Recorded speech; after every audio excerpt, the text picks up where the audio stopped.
जो असल में कहीं उपनिषदों में भी लिखा है कि जो जगत से विरक्त होता है वही भगवान में अनुरक्त होता है। जगत से विरक्त हुए बिना भगवत अनुरक्त हुआ नहीं जाता। दोनों राग साथ नहीं रहेंगे, जगत का विराग भगवान का विराग, दोनों राग साथ नहीं रहेंगे। जगत का राग मिटे तो भगवत राग उत्पन्न, और जगत राग के मिटने के लिए मूल मंत्र है ज्ञान। ज्ञान के बिना जगत का राग मिटता नहीं। तत्परम पुरुष ख्यातेर गुण वैतृष्ण्यम, माने जो गुण वैतृष्ण्य लक्षण जो वैराग्य है, पर वैराग्य जो है गुण वैतृष्ण्य, दृष्टानुश्रविक विषय वितृष्ण से वशीकार संज्ञम वैराग्यम, संज्ञा वैराग्यम। तो दृष्टानुश्रविक विषयों से जो वितृष्ण है, लौकिक पारलौकिक विषयों से जो विमुख है, वितृष्ण है, उसका तो वैराग्य वशीकार संज्ञक वैराग्य होता। अपर वैराग्य, अपर वैराग्य चार तरह के हैं, उन चारों में चौथा यतमान, व्यतिरेक, एकेंद्रिय और वशीकार, चार, उन चारों में ये चौथा। और पांचवा वैराग्य है पर वैराग्य। वो पर वैराग्य किससे उत्पन्न होता है? तो पुरुष ख्याति, पुरुष ख्याति से, सत्व पुरुषान्यता ख्याति हुई। सत्वम अन्यत बुद्धि रूपेण परिणतम सत्वम अन्यत दृश्यम, और पुरुषः ततो अन्यः सर्वद्रष्टा पुरुष ततो अन्यः। इस प्रकार की जो अन्यता, भिन्नता, सत्व पुरुषान्यता, उस अन्यता की जो ख्याति, अनुभूति, साक्षात्कृति, उस साक्षात्कार से ही पर वैराग्य पैदा होता है। तो उस पर वैराग्य होने पर ही पूर्ण रूप से वैराग्य पैदा हुआ। पूर्ण रूप से संसार से वैराग्य हो तब भगवान में राग का अवसर आता है। इसीलिए सनकादि वीतराग भगवान के स्वरूप में अनुरागी बनते हैं। शुकादि भगवान के मंगलमय स्वरूप की चर्चा मात्र सुन करके, भगवान के मंगलमय मुख चंद्र की चर्चा सुनकर, भगवत चरित्र संबंधी वार्तालाप सुन करके भगवान, यानी जो जितना उच्च कोटि का है, तात्पर्य यह है कि जैसे चुंबक जो है वो स्वच्छ लोह को अधिक आकर्षण करता है, जितना जो लोह स्वच्छ है उसको ही अधिक आकर्षण करेगा, जितना लोह कुछ अशुद्ध है उसको कम आकर्षण करेगा। तैसे भगवान में आत्माराम चित्ताकर्षकत्व गुण है। जैसे और बहुत से गुण है ना, अचिंत्य अनंत अपरिमित विविध कल्याण गुणगण भगवान में है, तैसे उन सब गुणों के साथ साथ एक आत्माराम चित्ताकर्षकत्व गुण। तो इसलिए उसमें फिर हेतु का कुछ विचार नहीं, क्यों प्रेम हुआ, क्यों प्रेम नहीं हुआ, ये सारे विकल्प खत्म हो जाते हैं। वो कुछ हेतु कुछ नहीं है, वो आत्माराम चित्ताकर्षकत्व गुण है। इसमें आत्माराम क्यों भजन करते हैं, इस प्रश्न का समाधान हो जाता है। आत्माराम का अपना कुछ प्रयोजन नहीं प्रयोजन मनुद्देश्य संबंधों पर प्रवर्तते, ये न्याय खत्म हो जाता है, क्योंकि उनका कोई प्रयोजन नहीं। वो ज्ञानी ही हैं, मुक्त ही हैं, विषय से सर्वथा वितृष्ण ही हैं, नाम रूप क्रियात्मक प्रपंच दृश्य की सत्ता ही उनकी बुद्धि में नहीं है। सुसुख निभृत चेता तद्विदस्तान्य भावः स्वसुखे नैव स्वस्वरूप भूत परमानंद सुधा समुद्रे नैव निभृतम परिपूर्णम चेतः यस्य स सुसुख निभृत चेता स्वस्वरूप भूत परमानंद सुधा सिंधु से ही भरपूर है चित्त जिनका, वो सुसुख निवृत्त चेता तद्बुदस्तान्य भावः तेनैव भगवत स्वरूप सुधा पूर्णतयैव, भगवत स्वरूप सुधा से चित्त पूर्ण है, इसलिए ही तद्बुदस्तान्य भावः अन्यस्मिन् तत्पदार्थ जाते भावः अस्तित्व भावना बुदस्ता बाधिता, यस्य भगवत व्यतिरिक्त तत्त पदार्थों में अस्तित्व भावना ही जिनकी बाधित हो गई है। इदमस्ति इदमस्ति इदमस्ति इत्यादि जो अस्तित्व भावना भिन्न भिन्न पदार्थों में वही बाधित हो गई है। स्वस्वरूप भूत परमानंद सुधा समुद्र से भरपूर मनस्क होने के कारण तद्भिन्न पदार्थों में अस्तित्व बुद्धि ही बाधित हो गई है।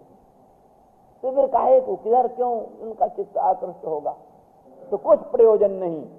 किंतु इत्थम भूत गुणों हरि ही, हरि में ये गुण है, ये तो आत्मारामों की बात कुछ नहीं है, ये तो हरि में ये गुण है। उनमें एक आत्माराम चित्ताकर्षकत्व लोकोत्तर गुण है, वही जैसे चुंबक में गुण है वो लोहे को, शुद्ध लोहे को खींच लेता है, ऐसे भगवान में ये गुण है कि जो आत्माराम है, आप्त काम है, पूर्ण काम है, परम निष्काम है, अत्यंत वीतराग है, उनके मन को बड़ा चार स्तरीय।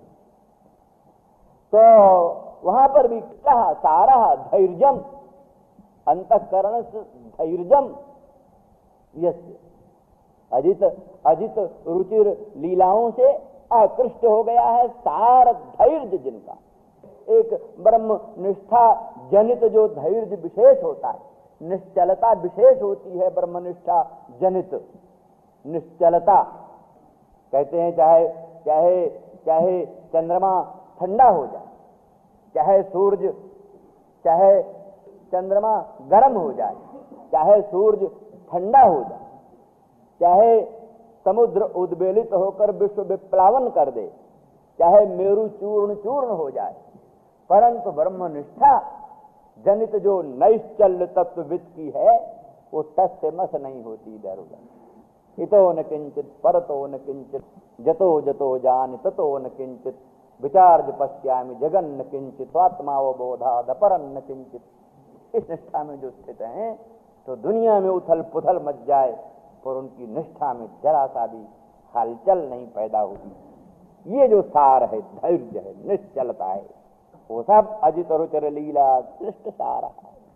अजित रुचिर लीलाओं से कृष्ट हुआ सार अंतःकरण धैर्यम, तो इत्यादि इत्यादि। तो इन सब बातों से सिद्ध है कि प्रायण मुनयो राजन निवृत्ता विधिषेधतः नैर्गुण्यस्था रमन्ते स्म गुणानुकथने हरे। नैर्गुण्यस्था विधि निषेधतः निवृत्ता विधि निषेध से अतीत हो चुके। तो भी ऐसे लोग परिनिष्ठितो नैर्गुण्ये उत्तम श्लोक लीलया गृहीत चेता राजर्षे अध्यगाम संहिता मिमाम। वो गृहीत चेता, ग्रह गृहीत जैसे कोई होता है, ग्रह गृहीत होता है, ग्रह ने जैसे पकड़ लिया जबरदस्ती।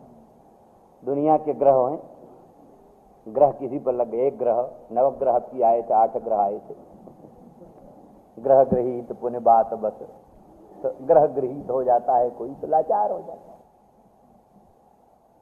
तो इस तरह से कहने लगे कि जैसे संसार के ग्रह हैं तैसे कहता है अष्टौ ग्रहा अष्टौ अतिग्रहा। बृहदारण्यक उपनिषद कहती है 8 ग्रह हैं और 8 अतिग्रह। इंद्रियों को कहा एक ग्रह, जैसे ग्रह प्राणी को अपने परवश करके परेशान करता है, ऐसे इंद्रियां ग्रह ये प्राणियों को परवश करके नाचना चाहती। इंद्रिय ग्रह, इंद्री जो है ग्रह के तुल्य आत्मा को अपने बस में करके क्या क्या नाचना चाहती। और भिन्न भिन्न इंद्रियां ग्रह, ग्रह ग्रह के तुल्य ग्रह गृहीत प्राणी जैसे परेशान होता है ऐसे इंद्रिय रूपी ग्रह गृहीत प्राणी भी परेशान। पर फिर बताया 8 अतिग्रह भी, उनके विषय इंद्रियों के विषय अतिग्रह। ग्रह इंद्रियां और इंद्रियों के विषय, वो इंद्रियों को भी, चोर के घर में चोर पहुंचा जो डाकू दूसरी जगह डाका डालता था उसके घर में डाकू पहुंचा। तो बड़ा जबरदस्त डाकू है जो डाकू के घर में भी डाका डाले। तो जो ग्रह थे और ग्रहों पर भी जो डाका डाले, ग्रहों को भी जो काबू में करे वो अतिग्रह हुआ।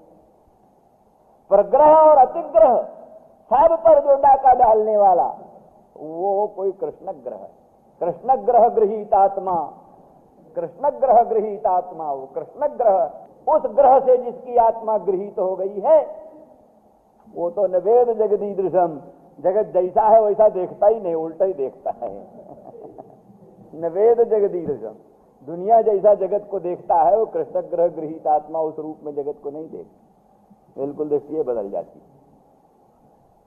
तो इस तरह से कृष्ण ग्रह गृहीतात्मा जो प्राणी हो जाता है उसकी स्थिति इस ढंग से बन जाती है। तो इस तरह से गोपांगना कहती है कि नाथ हमारे हृदय में तो काम वाम की बात थी नहीं। आप हमको कहते हो कि रमण बुद्धि ब्रह्म बुद्धि को आच्छादन करके जो तुमने कांत बुद्धि रमण बुद्धि उत्पादन किया, उसी कारण ये दुख समुद्र में पड़ी हुई तुम परिश्रांत हो रही हो। इस बुद्धि को हटा दो, ब्रह्म बुद्धि फिर से उद्भूत कर लो, तो इस परेशानियों से छुट्टी पा जाओगी। ये जो आपने कहा तो मैं क्या करूं, वो तो ये तो हृच्छय का उदय ही आपसे हुआ। हृच्छय से उदयो यस्मात् तादृक् प्रहसिताननम वीक्ष, आपके प्रहसितानन को वीक्ष करके ही तो ये हृच्छय का उदय हुआ। इसलिए इसमें भी हमारा कोई दोष नहीं, आप ही जाने। तो माने कहते प्रहसितानन को वीक्षण करके तो हृच्छय का और प्रेम वीक्षणम वीक्ष उसमें स्थैर्यमागतम, हृच्छय में स्थैर्य जाया। एक तो उदय होना, जन्म होना, और एक इसमें स्थिरता आ जानी। तो जो प्रेम वीक्षण है आपका, प्रेमणा वीक्षणम, बड़ा यथा कथंचित दृष्टि, ज्ञान दृष्टि से वीक्षण, एक एक दृष्टियों के विशेषण जैसी विशिष्ट दृष्टि से वीक्षण होता है, वैसे वैसे असर प्राणियों में पड़ता। ज्ञानी अपनी ज्ञान दृष्टि से जिसको देख देता है, उसके हृदय में ज्ञान विज्ञान के अंकुर पैदा हो जाते हैं। वार्तिककार ने कहा, इससे अनुभव पर्यंता बुद्धिस्तत्वार्थ गोचरा तदृष्ट गोचरा सर्वे पूता एव न संशया। कहते जिसकी दृष्टि अनुभव पर्यंता, जिसका अनुभव पर्यंता बुद्धि तत्वार्थ गोचरा, जिसकी तत्वार्थ गोचरा बुद्धि, ब्रह्मात्म गोचरा बुद्धि, अनुभव पर्यंता जिसकी बुद्धि पहुंच गई, जिसका अनुभव पर्यंता बुद्धि तत्वार्थ गोचरा, यानी यत्किंचित बुद्धि तो उत्पन्न होती रहती, वेदांत पढ़ा सुना और ब्रह्म बुद्धि हो गई, पर वो नहीं, अनुभव पर्यंत तत्व गोचरा ब्रह्म बुद्धि जिसको उत्पन्न हो गई, उस तत्वविद की दृष्टि में जितने प्राणी आ जाते, उनमें ज्ञान विज्ञान के संस्कार पैदा हो जाते हैं, पवित्र हो जाते हैं, और कभी न कभी उनकी मुक्ति का एक सूत्रपात सुस्थिर रूप से हो जाता है, अवश्य मुक्ति। तो ये ज्ञान विज्ञान संपन्न लोगों की दृष्टि का चमत्कार है। इसी तरह से अनुग्रह दृष्टि का विशिष्ट चमत्कार, क्रोध भरी दृष्टि का विचित्र चमत्कार, ऐसे स्नेह भरी दृष्टि का भी विशिष्ट चमत्कार होता है।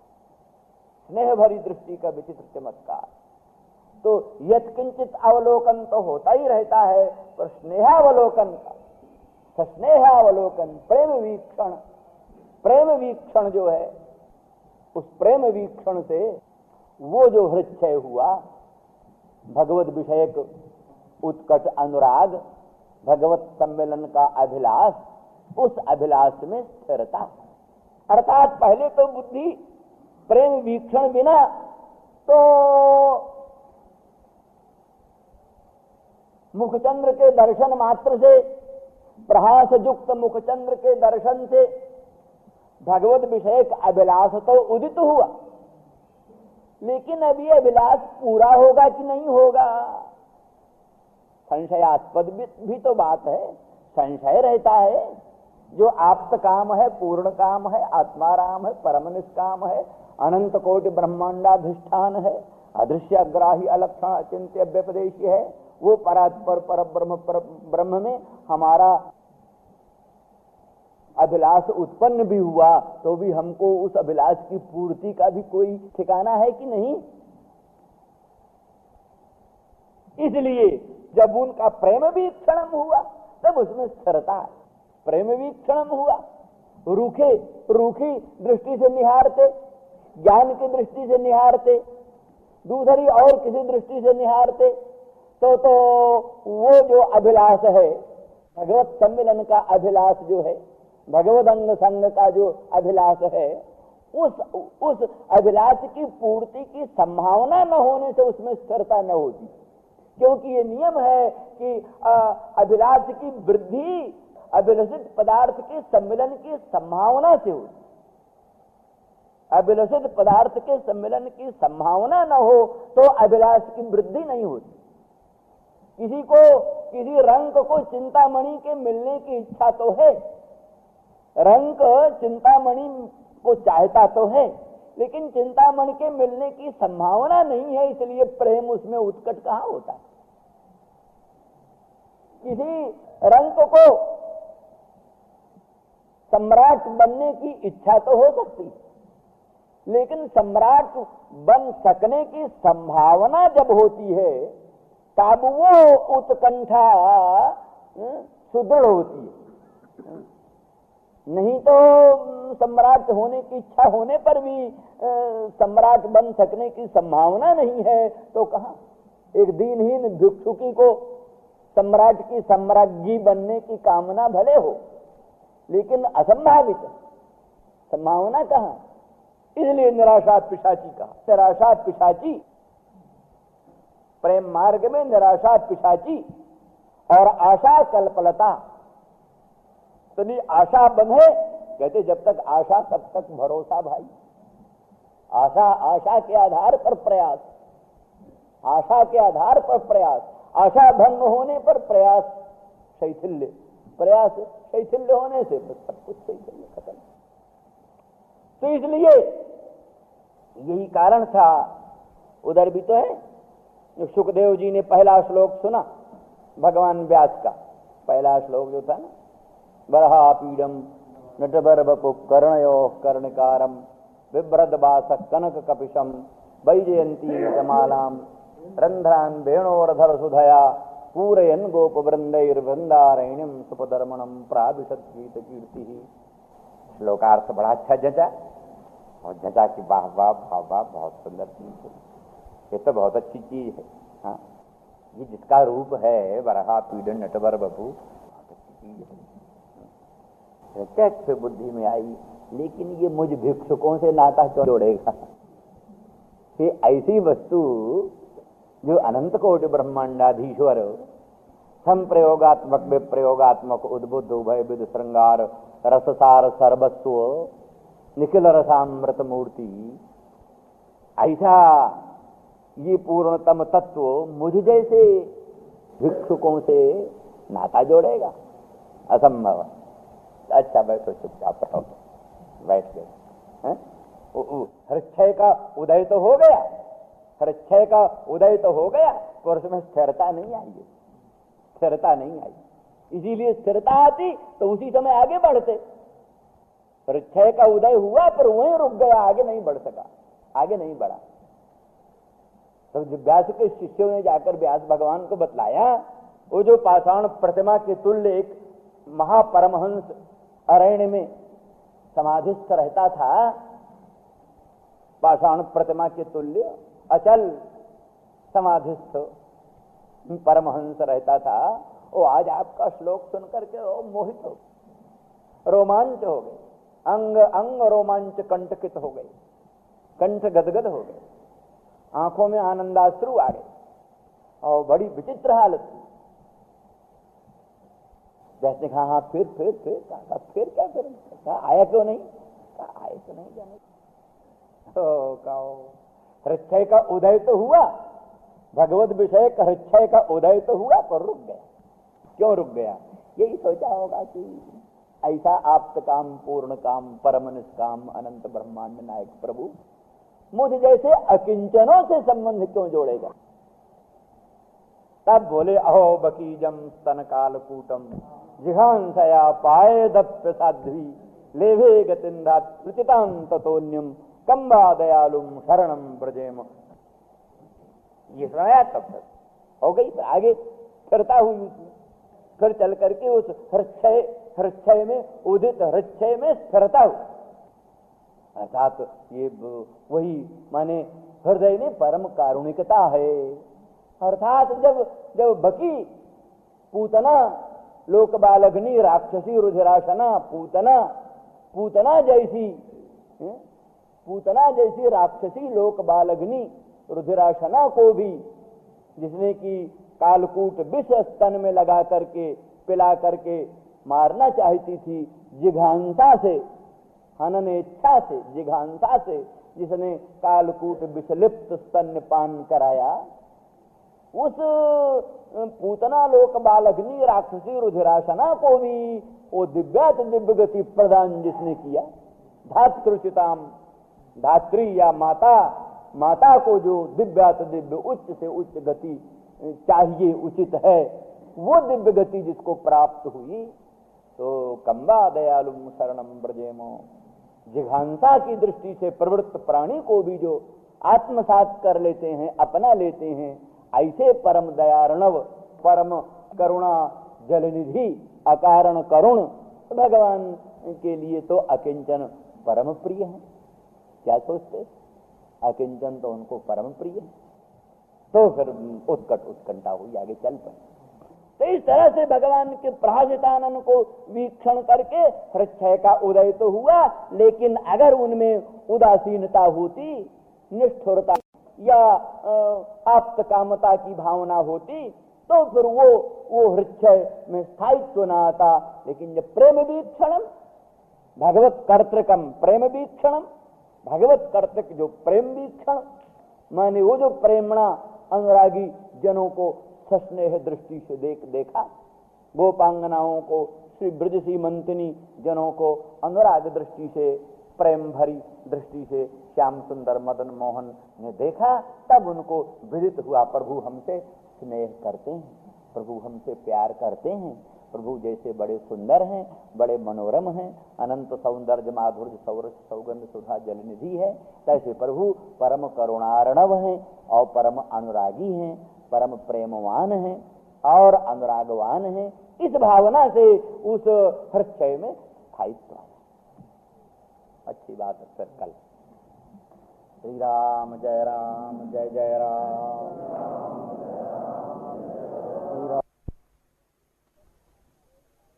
सफलता का मूल मंत्र, या भगवान का दर्शन हो जाए, या कम से कम भगवान ने ही उसे देख लिया हो। वाल्मीकि रामायण में लिखा, रामो जन्नाभिपश्येत्तु यश्च रामम न पश्यति गर्हित सर्वलोकेषु निंदित सर्वलोकेषु स्वात्माप्येनम विगर्हति। यश्च रामं न पश्येत्तु रामो जन्नाभिपश्यति, जिसने राम को नहीं देखा, जिसने अनंत ब्रह्मांड नायक राघवेंद्र के श्रीअंग में विराजमान दामिनी दुत विनिंदक पीतांबर को नहीं जिसने देखा, जिसने श्री भगवान के अंग में विराजमान विविध भूषणों अलंकारों वसनों को नहीं निहारा, ध्यान में सही नहीं, प्रत्यक्ष सही तो ध्यान में सही। ध्यान की भी बड़ी महिमा है। अतिपातक युक्तो विध्यायन निमिषमच्युतम भूयस तपस्वी भवति पंक्ति पावन पावनः। अतिपातकी प्राणी भी हो, एक क्षण भर भी अंतर्मुख होकर अगर अच्युत भगवान का ध्यान कर लेता है तो वो परम तपस्वी हो जाता है और पंक्ति पावनों को भी पावन करने वाला हो जाता है। बड़ी महिमा है क्षणिक ध्यान की। निर्गुण निराकार निर्विकार परम ब्रह्म के ध्यान की भी बड़ी महिमा लिखी।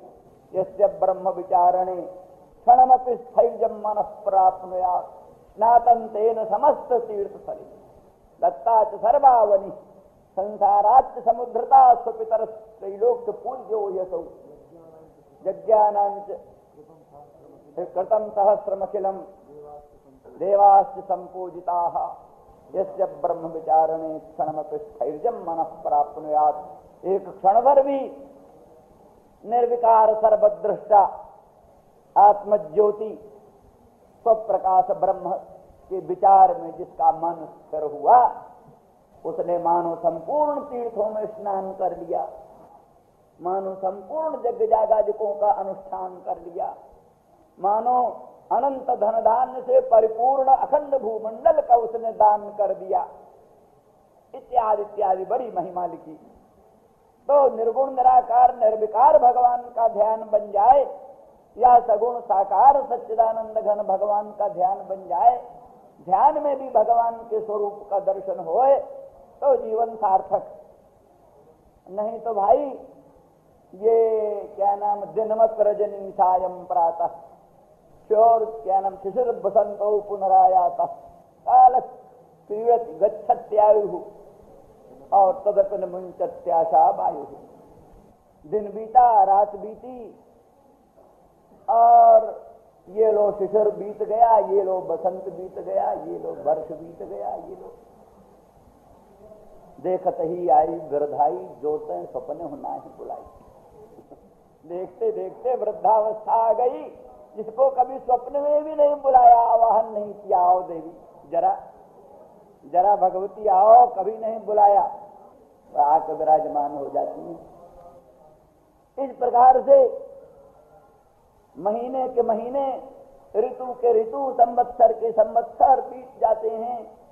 जिनकी शतायु है, 100 वर्ष की आयु है, उनकी तो कहानी क्या है। सहस्रायु वाले, लक्षायु वाले प्राणियों का भी पता नहीं। अंततोगत्वा सब काल के गाल में चले जाते हैं। इसलिए जीवन का सार यही है कि राघवेंद्र रामचंद्र परात्पर पर ब्रह्म प्रभु का दर्शन करना उपलक्षण है। श्री कृष्णचंद्र परमानंद कन्न मदन मोहन भगवान का दर्शन करना, या भूत भावन विश्वनाथ सदाशिव शंकर जो आपके इष्ट देवता हैं। मतलब तो ये है कि वही एक वेदांत वेद्य स्वप्रकाश पूर्णतम पुरुषोत्तम प्रभु वही भिन्न भिन्न रूप से पूज्य हैं, वंदनीय हैं, स्मरणीय हैं। तुम निर्गुण निराकार निर्विकार रूप से ध्यान करो, सगुण साकार रूप से ध्यान करो, रामचंद्र राघवेंद्र के रूप से ध्यान करो, कृष्णचंद्र परमानंद चंद्र के रूप से ध्यान करो, श्रीमन नारायण परात्पर परब्रह्म विष्णु के रूप से ध्यान करो, भूत भावन सदाशिव विश्वनाथ के रूप में ध्यान करो, राजराजेश्वरी त्रिपुर सुंदरी पराम्बा तुलसी के रूप में ध्यान करो। जैसा आपका अभीष्ट हो उसमें खींचातानी की कोई बात नहीं। मतलब भगवान का दर्शन करो, जीवन की सफलता यही। एक दिन का जीवन हो तो भी सफल है भगवान के दर्शन, और सहस्रों वर्ष की आयु हो भगवान का दर्शन न हो तो आयु बेकार। खट्वांग नाम के राजा थोड़ा ही समय विदित हुआ, बस 1 मुहूर्त 2 मुहूर्त जीवन है, उसी में सावधान हो गए और भगवान के ध्यान में तल्लीन हो गए, जीवन सफल हो। राजा परीक्षित को मालूम हो गया 7 दिन की आयु है, उसी में सावधान हो गए, भगवान के मंगलमय परम पवित्र चरित्रामृत के रसास्वादन में संलग्न हो गए, भगवत स्वरूप के ध्यान चिंतन में संलग्न हो गए, जीवन सफल हो गया। तो भाई किसी की भी कितनी भी आयु हो, कितना भी जीवन हो, थोड़ा हो बहुत हो, उसकी सफलता तभी है जब भगवान के दर्शन में समय बीते। जसचरा, हाँ नागेश जी कह रहे थे, जसचरा महर्षि वाल्मीकि बोल रहे हैं, जसचरा मन न पश्येत तु रामो जन्नाभिपश्यित। राम जिसको देखते नहीं, जो राम को नहीं देखता, जो राम को नहीं देख पाता, राम को नहीं निहारता, उसके जीवन व्यर्थ, प्राण व्यर्थ, नयन व्यर्थ। तम विलोकय तो और विलोकन श्रवण और अलम श्रवण। उन्होंने कहा जैर्बान की वो अक्षणवताम फलमिदम न परम विदाम सख्य पशु ननु विवेशयतोर वयस्यैर वक्त्रम ब्रजेश सुतयोर अनुवेणु जुष्टम जैर्बानिपीत मनुरक्त कटाक्ष मोक्षम। उन्हीं नेत्रवानों के नेत्र सफल हैं, उन्हीं आंख वालों की आंखें सफल हैं जिन्होंने ब्रजेंद्र नंदन मदन मोहन के वेणु युष्ट, वेणु शोभित, वंशी विभूषित मंगलमय मुखचंद्र का और उनके कटाक्ष मोक्ष को जिन्होंने पान किया अपने नयन नेत्र रूपी पान पात्रों के द्वारा भगवान के मुखचंद्र के सौंदर्यामृत को, माधुर्यामृत को जिन्होंने आस्वादन किया, उन्हीं नेत्रवानों के नेत्र सफल। तो निष्कर्ष ये है कि जो रामचंद्र राघवेंद्र भगवान को नहीं देखता, सर्वेश्वर परात्पर पर ब्रह्म प्रभु का अनुभव नहीं करता, उसका जीवन विफल। अच्छा, ऐसा न हुआ, मान लिया रामायण ने जिसको देख लिया, मान लिया हम नहीं देखते, राम हमको ही देख ले, तो यद्यप राम तो सर्वद्रष्टा है, सर्वसाक्षी है, सबको ही देखते हैं, कोई ऐसा नहीं जो राम की दृष्टि में नहीं है। तो राम सर्वज्ञ है ना, जो सर्वज्ञ है उसकी दृष्टि में सब कुछ है, तो राम सबको ही देखते हैं। तो नहीं, वहां मतलब वही प्रेम वीक्षण, यहां जरा अनुराग माने सस्नेह देखें, सस्नेह देखें, रामचंद्र राघवेंद्र भगवान सस्नेह दृष्टि से देखें, अनुकंपा युक्त दृष्टि से देखें। इसलिए कृपा कटाक्ष की बात होती ना, भगवत कृपा कटाक्ष, इसीलिए कृपा पांग की महिमा है। तो अनुकंपा भरी दृष्टि से रामचंद्र राघवेंद्र भगवान ने द्विज से निहार दिया, हो गया बेड़ा पार, उसका कल्याण हो गया। लिखा है भागवते में, सजई स्पृष्टो वा, सजई स्पृष्टो वा, संविष्टो नुगतोपि वा, कौशलास्ते जजुस्थानम यत्र गच्छन्ति योगिनः। भगवान को जिसने देखा है, जिसने उनके समीप में निवास किया, जिसने उनका अभिगमन किया, जिसने उनका अनुसरण किया है, वे सब प्राणी ऐसे दिव्य स्थान में पहुंच गए, यत्र गच्छन्ति योगिनः, बड़े बड़े अमलात्मा परमहंस महामुनीन्द्र योगींद्र जहां जाते हैं, ऐसे परम दिव्य धाम में वो लोग पहुंच गए। जथा कथंचित जैन किंचित रूपेण, भगवान से संबंध जोड़ने वाले प्राणी अंततो गत्वा आप्त काम पूर्ण काम आत्माराम परम निष्काम होकर भगवत पद के भागी हो गए। तो इसलिए जिसने भगवान को नहीं देखा, या भगवान ने जिसको अनुकंपा भरी दृष्टि से नहीं देखा, वाल्मीकि कहते निंदित सर्वलोकेषु, वो प्राणी सर्वलोक में निंदित है। और तो और स्वात्मा पेनम विगर्हति, उसकी स्वात्मा भी उसकी विगर्हा करती, स्वात्मा भी उसकी विगर्हा करती। दुनिया तो निंदा करती है, उसकी आत्मा भी उसकी निंदा करती है। किस हतभाग्य के साथ हमारा संबंध हुआ, किस हतभाग्य के साथ हमारा संबंध हुआ कि न इसको भगवान ने देखा, न इसने ही भगवान को देखा। कुछ तो होता, इसने ही भगवान को देखता हो, अथवा भगवान ही ने इसको देखा होता, कुछ भी नहीं हुआ। तो स्वात्मा पेनम विगर्हति, उसकी स्वात्मा भी उसकी विगर्हा करती। कई स्थानों में स्वात्मा का अर्थ यहाँ, कई जगह ऐसे स्थानों में अंतःकरण आदि को, अहंकार आदि को कोई आत्मा पद से कहा जाता है। तो अर्थात कई जगह ऐसा होता है, नेत्रादि इंद्रियां, नेत्रादि इंद्रियां भी भगवत दर्शन के बिना और वो विलाप करती, तो रोती, वो अपनी हिंसा मानती हैं। वो है क्या नाम है, श्रुति में परांच खानी वितरणत स्वयंभू, खानी श्रोत्रोपलक्षितानि सर्वाणी इंद्रियाणी स्वयंभू परमात्मा परांच बहिर्मुखानी वितरणत। परमात्मा ने श्रोत्रोपलक्षित संपूर्ण इंद्रियों को बहिर्मुख बनाया, इसीलिए प्राणी उन इंद्रियों के द्वारा बाह्य वस्तु को ही देखता है, अनात्मा को ही देखता है, आत्मा को नहीं देखता। क्योंकि परमात्मा ने बहिर्मुख बनाया ही है इंद्रियों को, इसलिए इंद्रियां बहिरंग वस्तु को ही देखने में संलग्न रहती। नान्तरात्मानम, आत्मा को देखने में वो नहीं संलग्न होती, आत्मा की ओर अभिमुख नहीं होती।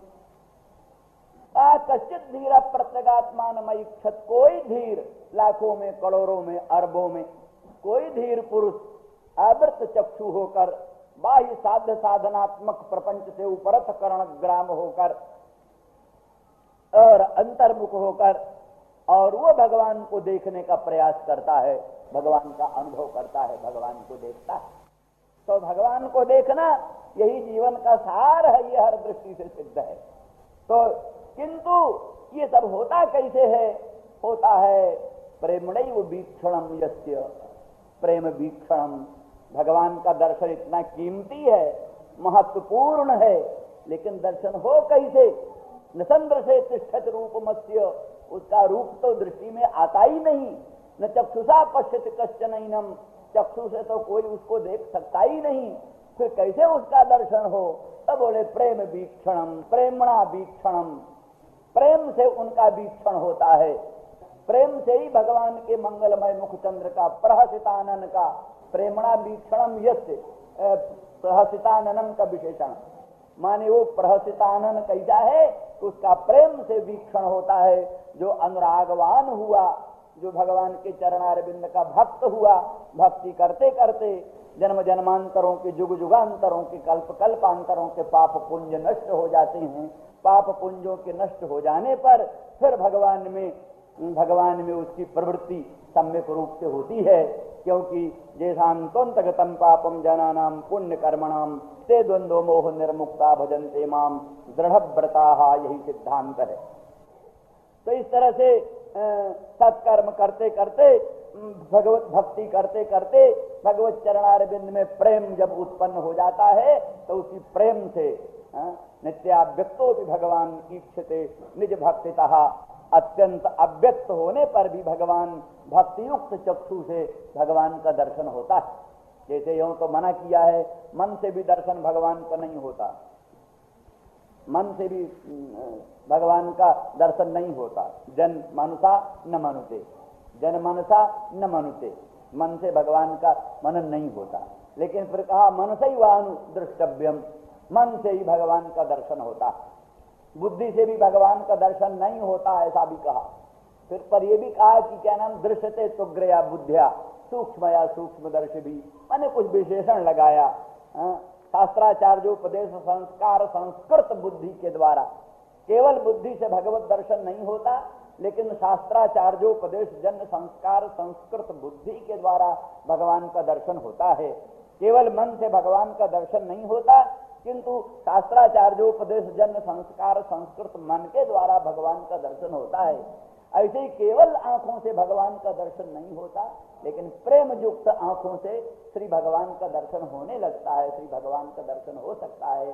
क्योंकि प्रेम की महिमा से वो अदृश्य अग्राह्य अलक्षण अचिंत्य अव्यपदेश परात्पर पर ब्रह्म भगवान भी सगुण साकार सच्चिदानंद घन पर ब्रह्म होकर सामने आ जाते हैं, और भक्त प्रेम युक्त आंखों से उनका दर्शन कर सकता है। इसलिए गोस्वामी जी कहते हैं, व्यापक ब्रह्म निरंजन निर्गुण विगत विनोद, सो यज भक्त प्रेम बस कौशल्या की गोद। जो व्यापक ब्रह्म है, निरंजन ब्रह्म है, निर्गुण विगत विनोद ब्रह्म है, वही भक्त प्रेम बस कौशल्याम्बा के मंगलमय अंक में रामचंद्र राघवेंद्र के रूप में प्रकट हो जाता है। ब्रजेंद्र गेहिनी नंदरानी के मंगलमय अंक में श्री कृष्णचंद्र परमानंद कंद के रूप में प्रकट हो जाता है। तब अर्थात नित्याव्यक्त भगवान भी प्रेम युक्त चक्षुओं के द्वारा देखे जाते हैं। इसलिए प्रेम वीक्षणम, प्रेम से वीक्षण होता है भगवान के प्रहसितानन का। तो उसको देख करके, उस आपके दिव्य प्रहसितानन को देख करके बताया कि हम तो आपके अनुग्रह से वस्तुतः दंडकारण्यवासी मुनि आप्त काम पूर्ण काम आत्माराम परम निष्काम थे, लेकिन आपके दर्शन से ही हृदय का उदय हुआ, आपके प्रति अभिलाष का उदय हुआ, आपके मुखचंद्र दर्शन की कामना, श्रीअंग संस्पर्श की कामना उत्पन्न हुई, और आपके प्रहसितानन प्रहास युक्त अद्भुत अनंत सौंदर्य माधुर्य पूर्ण मुखचंद्र के दर्शन से ही उसमें स्थायित्व हुआ, स्थिरता आई, और आपके जो बृहत उदार और अनंत ब्रह्मांड की ऐश्वर्याधिष्ठात्री महालक्ष्मी का परम धाम और विविध प्रकार के श्रृंगार रस की अधिष्ठात्री महाशक्ति का, महालक्ष्मी का आवास स्थान, विविध प्रकार की संपदाओं का, विविध प्रकार के ऐश्वर्यों का अधिष्ठात्री महाशक्ति लक्ष्मी का जो निवास स्थान है, इस प्रकार का जो आपका उरस्थल है, उस उरस्थल को देख करके वो उत्कट उत्कंठा, वो हृदय, वो काम जो कि आपके दर्शन से उदित हुआ और आपके प्रहसितानन के अवलोकन से स्थायी भाव को प्राप्त हुआ और फिर आपके उरस्थल को निहार करके और उसके बीच में उत्कट उत्कंठा का रूप अभिव्यक्त हुआ। अब उसके द्वारा मुहूर्त स्पृहा अत्यंत स्पृहा उत्पन्न हुई है और उसके द्वारा तदलाभात उसकी अप्राप्ति से क्षण क्षण में मन हमारा मोह को प्राप्त होता है, मन मोहित हो जा रहा है, मूर्छित होता चला जा रहा है। इसलिए हे ब्रजेंद्र नंदन, हे श्याम सुंदर, हे श्री कृष्णचंद्र, आप आओ, प्रकट हो, आपका दर्शन हमको मिलना चाहिए। श्री राम जय राम, जय जय राम, श्री राम जय राम, जय जय राम।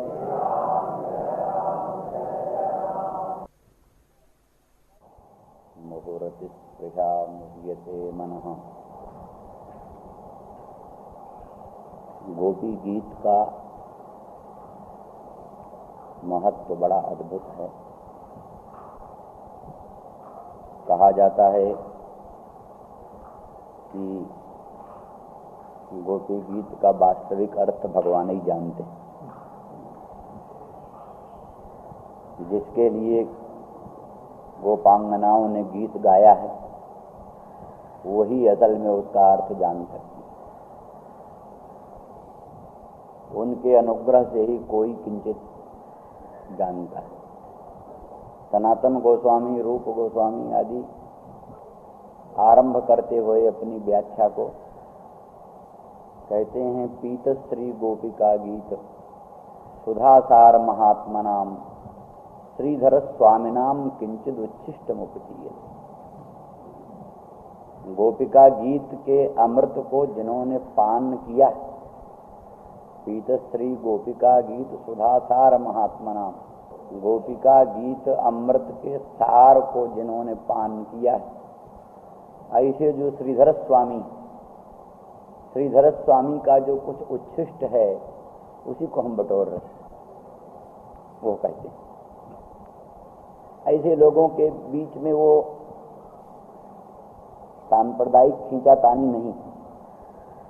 यद्यपि श्रीधर स्वामी बहुत जगह अद्वैत के प्रसंग में अद्वैत का भी वर्णन करते हैं। सनातन गोस्वामी आदि अचिंत भेदाभेदवादी हैं, ये अद्वैतवादी नहीं, अचिंत भेदाभेद उनका सिद्धांत। तो भी उस रस के वर्णन प्रसंग में इस तरह से वो आदर करते हैं श्रीधर स्वामी का। पीत श्री गोपिका गीत सुधासार महात्मनाम श्रीधर स्वामी नाम किंचित उच्छिष्टम पुछिए। इसलिए फिर इस पर कितनी कितनी बातें कही जा सकती हैं, कितनी कितनी बड़ी व्याख्याएं हो सकती हैं, ये सहज में कल्पना की जा सकती है। कुछ गोपांगना कहती हैं, त्वा त्वाम ते त्वाम वीक्ष मुहूर्त स्पृहा जायते। हे श्याम सुंदर, आपको देख करके ही, आपके दर्शन से ही हृदय में आपके सम्मिलन की उत्कट उत्कंठा उत्पन्न होती और अदर्शन में, आपके वियोग में, वो आपका दर्शन भी न मिलने से मन मूर्छित हो जाता है, मोह को प्राप्त हो जाता है। कैसे आप हैं उनका विशेषण है रहस्य संवेदम। रहसी तो देख परायणतया सर्वभानुशून्य हृदय सम्यक वेद बोधो यस्य तम रहस्य संवेदम। अर्थात जो केवल भगवत परायण होते हैं, सर्व विश्व को भूल जाते हैं, भगवान का चिंतन करते करते करते करते एकमात्र भगवान ही हृदय में रह गया और कुछ नहीं है। रहसी माने सर्वदृश्य शून्य हृदय, सर्वदृश्य शून्य जो हृदय, उसी में सम्यक वेदन दर्शन होता है, जिसका दोनों दृष्टि से निर्गुण निराकार निर्विकार पर ब्रह्म का भी प्रबोध कैसे होता है, उसके प्रबोध का भी यही मार्ग है। हृदय अंतःकरण सर्वदृश्य वेदन शून्य हो जाए, दृश्य बोध रहित तो अंतःकरण हो जाए, निर्दृश्य हृदय हो जाए, तब वहां ब्रह्म का प्रबोध होता है। जैसे कुआं खोदना क्या है? कुआं खोदना किसको कहते हैं? बस मिट्टी आदि द्रव्यों को निकाल देना, यही कुआं खोदना। उसमें आकाश तो बनाना नहीं पड़ता। कोई पूछे आकाश से घड़े को भर दो, तो क्या कहीं बाहर से आकाश लाकर घड़े में भरेंगे? घट के जन्म के साथ ही आकाश से भरा हुआ घट उत्पन्न हुआ। जब घट उत्पन्न हुआ तभी घट से भरा, तभी आकाश से भरा हुआ घट उत्पन्न हुआ। किंतु उसमें जो और वस्तुएं भर गई हैं, जल है, धूली है, अन्य अन्य वस्तुएं जो भर गई हैं, उन भरी बाहर से बाद में आई हुई वस्तुओं को घट से निकाल देना ही घट को आकाश से भरना है, और कुछ नहीं। तो इसे असल में हृदय उत्पन्न होने के साथ ब्रह्म से भरपूर ही उत्पन्न हुआ, लेकिन बाद में उसमें अनेक प्रकार के दृश्य प्रपंच आ गए, शब्द आ गया, स्पर्श आ गया, रूप आ गया, रस आ गया, गंध आ गया, अनेक प्रकार का दृश्य प्रपंच मन में आ गया। इसलिए जैसे धूली आदिकों से घटाकाश ढक जाता है, धूली आदि निकालने से घटाकाश व्यक्त हो जाता है, तैसे नाना प्रकार के दृश्य प्रपंच के भरपूर हो जाने पर अंतःकरण में ब्रह्म तत्व आवृत हो जाता है, छिप जाता है। उन दृश्य प्रपंचों को निकाल देने से ब्रह्म तत्व प्रस्फुरित हो जाता है। तो इसलिए भगवदितर सर्वभान शून्य रहसी हृदय सम्यक वेदनम यस्य, भगवद अतिरिक्त सर्वभान शून्य अंतःकरण में ही सम्यक वेदन होता है जिसका। इधर भी भगवान के सगुण साकार सच्चिदानंद घन मंगलमय विग्रह का जो अनुभव करना चाहें, उनके लिए भी इतर सर्वभान शून्य अंतःकरण होना चाहिए। अंतःकरण में इतर सर्वभान बंद हो जाए, क्योंकि जितना अधिक चित्त एकाग्र होगा उतना अधिक भगवत स्वरूप माधुर्य का प्राकट्य होगा। भगवत स्वरूप माधुर्य के प्राकट्य का मूल मंत्र है स्वच्छ अंतःकरण। और जैसे जैसे भगवत स्वरूप का ध्यान होता है, जैसे जैसे भगवत स्वरूप सौंदर्य का प्राकट्य होता है, भगवत स्वरूप माधुर्य का प्राकट्य होता है, वैसे वैसे उसमें चित्त स्थिर होता है। जितना जितना चित्त स्थिर होता है उतना ही अधिकाधिक चित्त स्वच्छ होता है, जितना अधिकाधिक स्वच्छ होता है उतना ही अधिकाधिक भगवान के दिव्य स्वरूप का प्राकट्य। इसलिए यहां भी रहसी भगवदितर सर्वभान शून्य अंतःकरणे सम्यक वेदनम, सम्यक वेदन अचिंत्य अनंत सौंदर्य माधुर्य आदि लोकोत्तर गुणगणों से युक्त भगवत स्वरूप का वेदन रहस्य अंतःकरण में होता है। अथवा ये भी है कि रहसी स्वानाम स्वीयानाम वित वेदनम यस्मिन, माने अपने भक्तों के, ब्रजांगना जनों के, श्री ब्रज सीमंतिनी जनों के हृदगत भावों का वेदन है, जिसमें गोपांगना जनों के हृदगत भावों को आप जानते हैं। सर्वज्ञ शिरोमणि, स्वीयों को जानते हैं और स्वीयों के हृदय में रहने वाले जो भाव हैं उन भावों को भी आप जानते हैं। रहस्य संविदम, और उसी त्वाम का विशेषण है प्रच्छयोदयम। प्रच्छयोदयम, प्रच्छयस्य उदयो यस्मिन, माने गोपांगना विषयक प्रच्छय अभिलाष उत्पन्न हुआ है जिसमें, अर्थात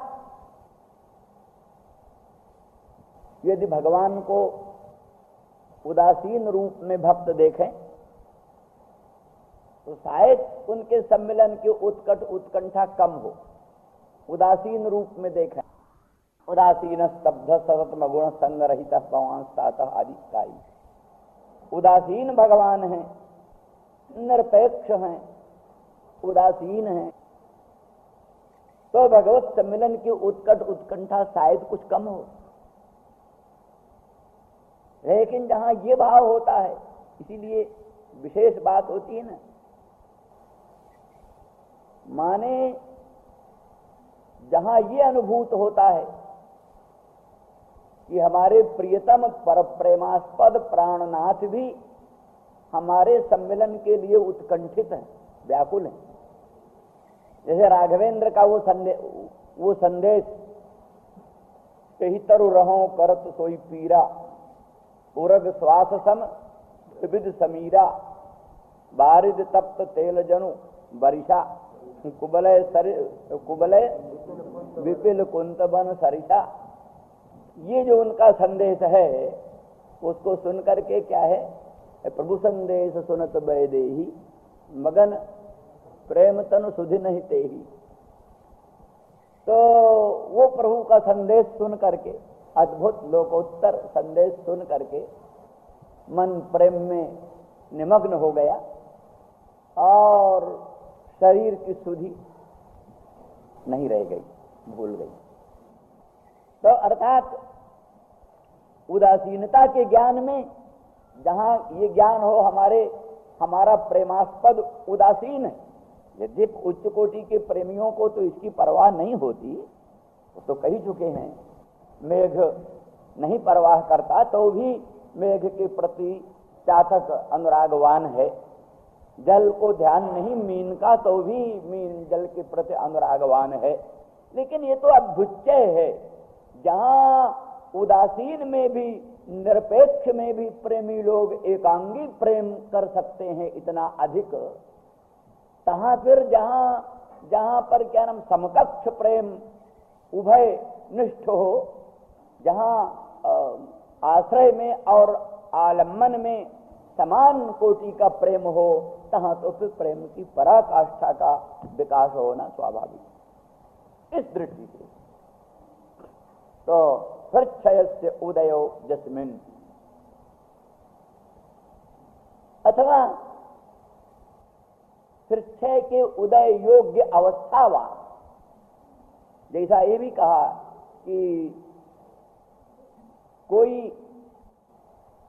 अवसर होता है, जैसे गोपांगनाओं गोपकन्याओं के संबंध में कहा है, हृदय मनंगस्तासाम अभिषद वयसक क्रमादेव, गोप कुमारिकाओं के हृदय में अनंग का प्रवेश, काम का प्रवेश तो अवस्था के अनुरूप कभी हो सकता था, अवस्था के अनुरूप। षोड़शी पंचदशी हो तो फिर काम का उदय अंतःकरण में हो सकता है। लेकिन श्यामांग सतु सांग, सांग श्यामांग कृष्ण तो अभिषद वयसत, माने वय आविर्भाव के पराकाल में ही सांग श्यामांग उनके अंतःकरण में रोम रोम में सन्निविष्ट हो गए। जिन गोप कुमारिकाओं के अंतःकरण में, अंतरात्मा में, रोम रोम में काम सन्निवेश के पहले ही सांग श्यामांग सन्निविष्ट हो गए हैं, फिर उनमें बाद में अनंग कैसे प्रवेश कर सकेगा? अनंग को अवकाश कहां? सांग श्यामांग जहां सन्निविष्ट है वहां अनंग के प्रवेश का अवकाश कहां, अवकाश ही नहीं। तो इस तरह से एक अवस्था के अनुरूप जो बात कहते हैं, तो इस तरह से मतलब क्रमेण अवस्था के अनुरूप हृच्छय का उदय हुआ है, जिसमें ऐसे आपके मधुर मनोहर श्री विग्रह का दर्शन करके आपके दर्शन की उत्कट उत्कंठा होनी स्वाभाविक है। अथवा ये हृच्छयाय कामाय उदयम उद्यमम वीक्षे, हृच्छय के विजय के लिए आपका उद्यम, हृच्छय जो कंदर्प है, कंदर्प के विजय के लिए ये आपका उद्यम, क्योंकि प्रसंगानुसार यही आ रहा है। रासलीला क्या है? रासलीला एकमात्र कंदर्प विजय लीला, श्री कृष्णचंद्र परमानंद कंद भगवान का और ब्रह्मादि जय संरूढ़ दर्प कंदर्प, इन दोनों का संघर्ष। ब्रह्मादि जय संरूढ़ दर्प कंदर्प, ब्रह्मा आदिकों पर विजय प्राप्त करके अधिरूढ़ हो गया है, बढ़ गया है गर्व घमंड जिसका, ऐसा जो कंदर्प, ब्रह्मादि जय संरूढ़ दर्प कंदर्प, ऐसे कंदर्प का और कृष्ण भगवान का संघर्ष है, युद्ध है। इसमें काम के लिए, हृच्छय के लिए जो उद्यम है, हृच्छय विजय के लिए। तो ऐसी स्थिति में विजयाय उद्यत जो वीर है, ऐसे आपके उस दिव्य रूप को देख करके और आपके दर्शन के संस्पर्शन की उत्कट उत्कंठा होती है।